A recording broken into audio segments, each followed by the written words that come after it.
Hi, let's try this again. And since I'm not exposing negative ETs, maybe it'll work for me. Okay, the journal is called Who is Source? What is Freedom? And it's from April 15th, 2010. The first of that day, the Mayan day, was 11 rainstorm. I am excited to see the changes wrought by Source, that chain of events in body-mind that began yesterday morning when I asked Source for understanding and answers about the continual internet cutoffs. As I read back through that journal, I've come up with some questions too. A number of times, for instance, Source spoke in the plural as we. What does that mean? Or rather, what and who comprises the we? Then, at another point, Source indicated that it was really my higher self. That's interesting. It doesn't answer the we, though, nor am I really sure what higher self is anyway. Heck, I'm doing well to realize what I am here in 3D manifestation is about 1% of the reality of me.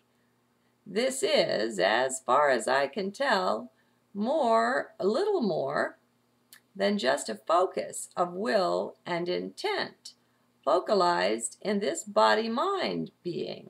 There is no real I here. Knowing this is good, nor do I claim it is some final answer or knowing, just the best I have now. Still, that does not tell me aught about what higher self might be. I'm not sure I want to open that can of worms either, challenging them to define just now. It is interesting, though, that higher source or self spoke through me and that Source claimed it was higher self. Oh well, I might be stuck seeking out that definition after all. If such there even be, ha ha and ho ho.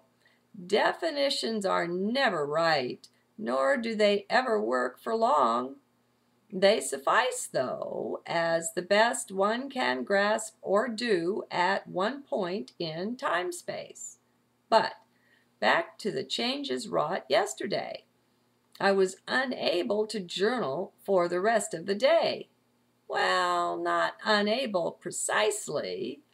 I don't know that for sure, as I just didn't try. I was not called to journal at all any more yesterday. That is more accurate.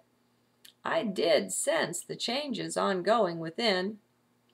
Interestingly enough, in addition to being cut off from the internet, I also had no phone service yesterday. Nothing but a fast busy in place of a dial tone. While this was initially frustrating, or rather, I initially surrendered to frustration, for no situation is inherently anything. We choose our response. But anyway, after my initial frustration with this, my attempts to correct it all failing, I just let go. And that was good. It was strange, too, the effect it had. Now, realizing that no phone could ring, for I had no cell either, no internet was available, I found myself delightedly outside on the lawn with a book. Anastasia series, of course, number 6, soaking up the bright rays of the sun. It may not seem like much, it was subtle even to me at first, but there was a real sense of freedom I felt. Freedom to be anywhere, not needing to be in any way tied to any place or space. It was odd. It was odd because I hadn't realized that I felt that before. Okay, I just lost my place. Just a second. Me and this touchpad, I tell you. I hadn't realized that I didn't feel free before. I was clueless about that. Amazing how we get used to something to the point we can no longer even identify it. That's a wow. Yet then, when it's discovered, what a huge blessing arises. This feeling of freedom was great. I set my intent to retain it, no more forget what it's like to feel this free. Now, my friends, what I feel must be but a pale shadow of what is available to you. Why is that? Because internet and telephone, the corded variety, are the only things holding me captive. Or they were. Not so much now. But how about you? If you are in any way typical, you are bound by so much more, such as cell phones and cordless phones, such as TV, maybe radio, such as Game Boy and video toys, such as movies and such. All these things, though they bring a sort of gladness, are also the chains holding us bound.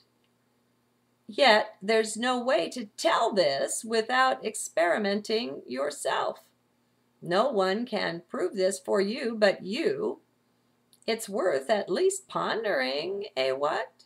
Now, that's really the end of the substance of this journal, but something else comes, and it's this. If you feel you might like to perform this experiment but can't quite pull yourself to it, then I would like to suggest 2 authors who can help and encourage you greatly. Without them, I wouldn't have known myself. They are Patricia Corey, particularly in the Syrian Revelations trilogy of books, and Barbara Marciniak, especially her book, Path of Empowerment. This is truly an empowerment that awaits you, my friends. Who knows? Maybe something will come disabling all our technology, and we'll get to find out that way. But short of that, the only thing you've got going for you is your own will and intent. In these lie your power. What will you do with them? Good day.